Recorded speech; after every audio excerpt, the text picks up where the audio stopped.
à tous, j'espère que vous allez tous très bien. Aujourd'hui, on se retrouve pour parler lecture. Ça faisait longtemps. Je crois que la dernière vidéo date de fin août, après être rentrée de vacances.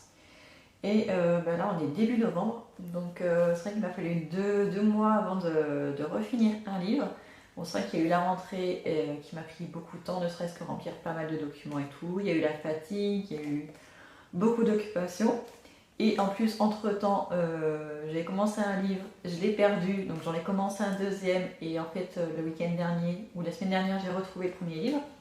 Donc je me suis retrouvée à finir 2 livres pendant ce week-end prolongé, ce qui était pas mal. J'ai même eu le temps d'en commencer un nouveau.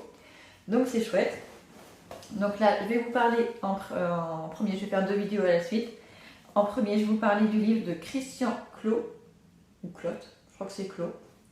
Au cœur des extrêmes, donc pour une fois je ne vous présente pas un roman, c'est un récit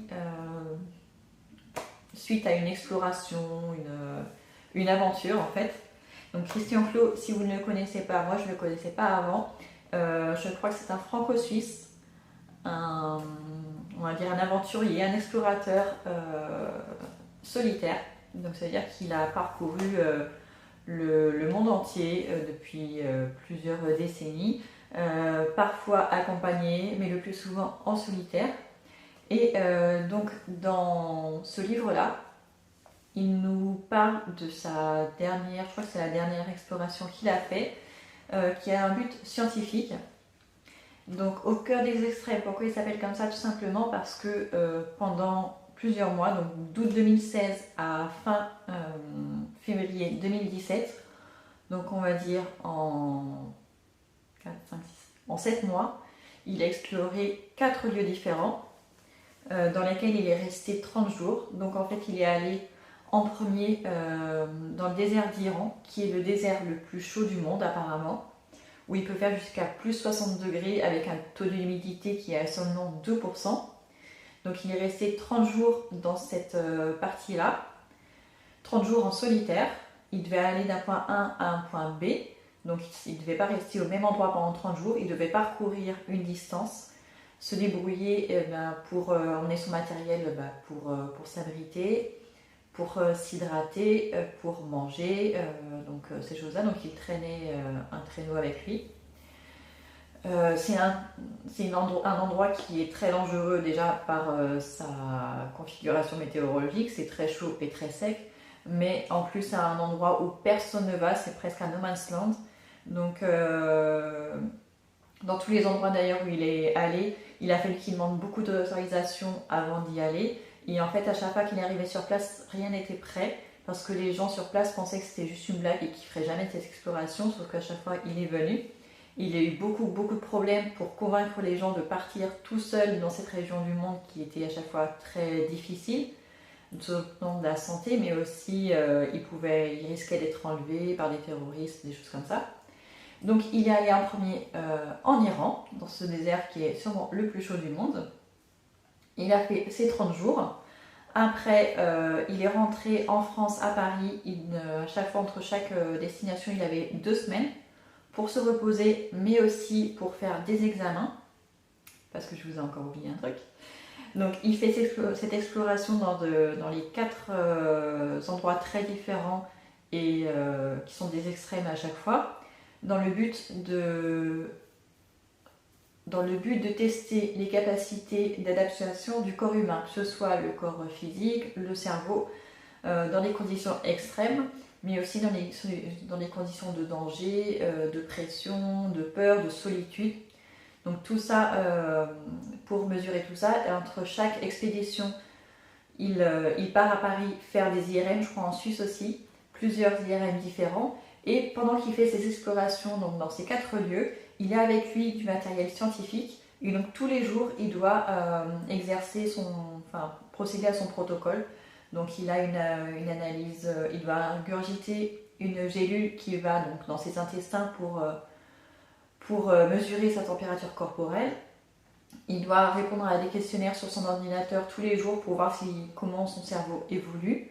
Plein de petites choses comme ça, plein de petits protocoles scientifiques qu'il fait tous les jours pendant ces 30 jours et après qu'il redonne à ses collègues scientifiques quand il revient à Paris.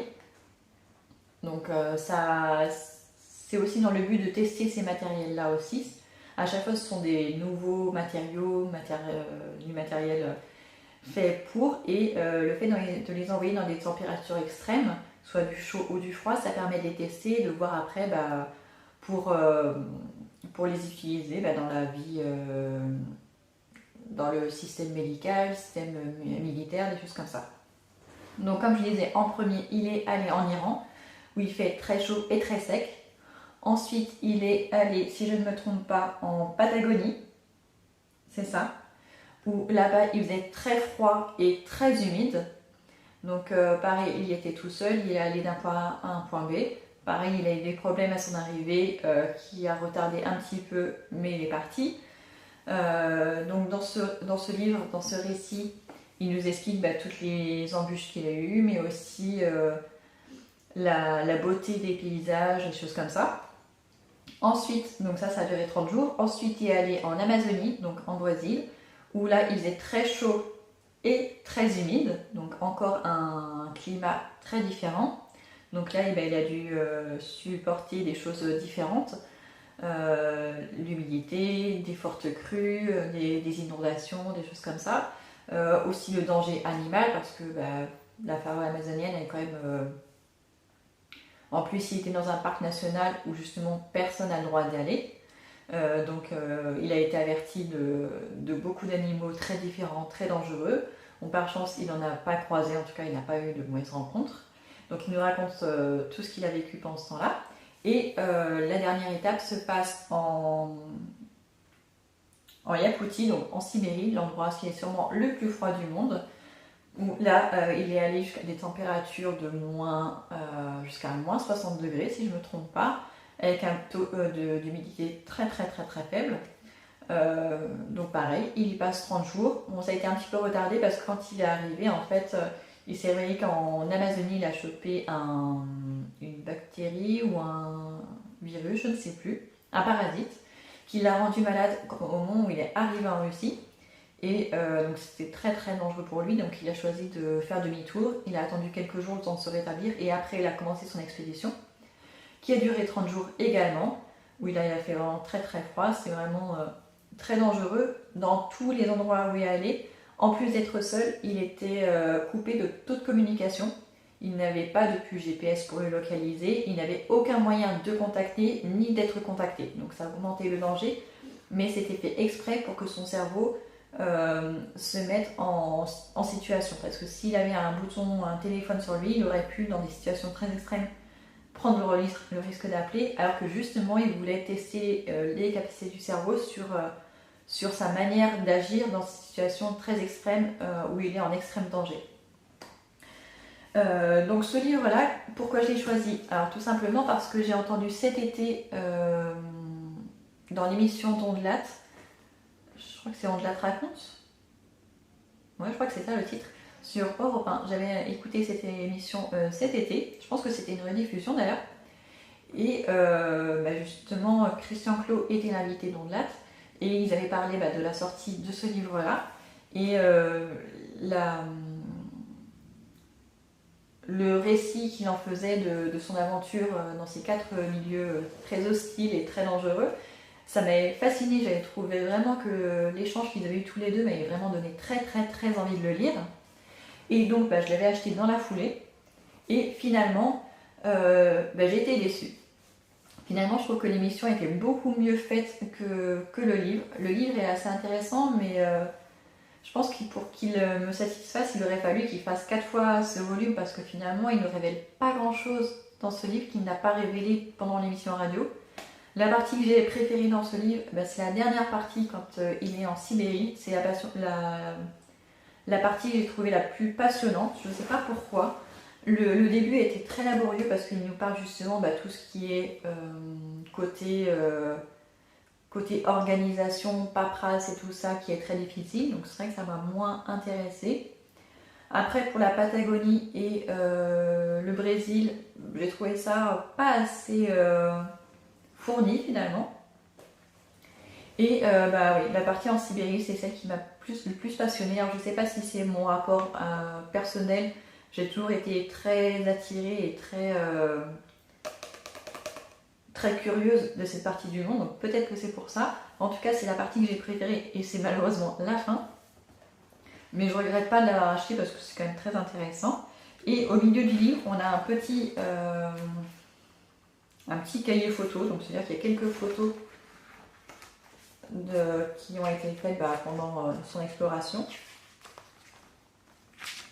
Voilà. Et pour le coup, c'est bien qu'ils en aient fait, mais je trouve ça dommage qu'ils les aient toutes rassemblées au milieu du livre en fait. J'aurais trouvé ça beaucoup plus sympa d'avoir quelques images par-ci par-là qui collaient à la région dans laquelle on était au moment où on lisait le truc. Donc j'ai trouvé ça dommage qu'il l'ait mis en plein milieu. Alors c'était sûrement beaucoup plus pratique pour l'éditeur ou pour l'imprimeur. En tout cas, j'ai trouvé ça dommage. En tout cas, j'ai trouvé ça très très très intéressant comme exploration.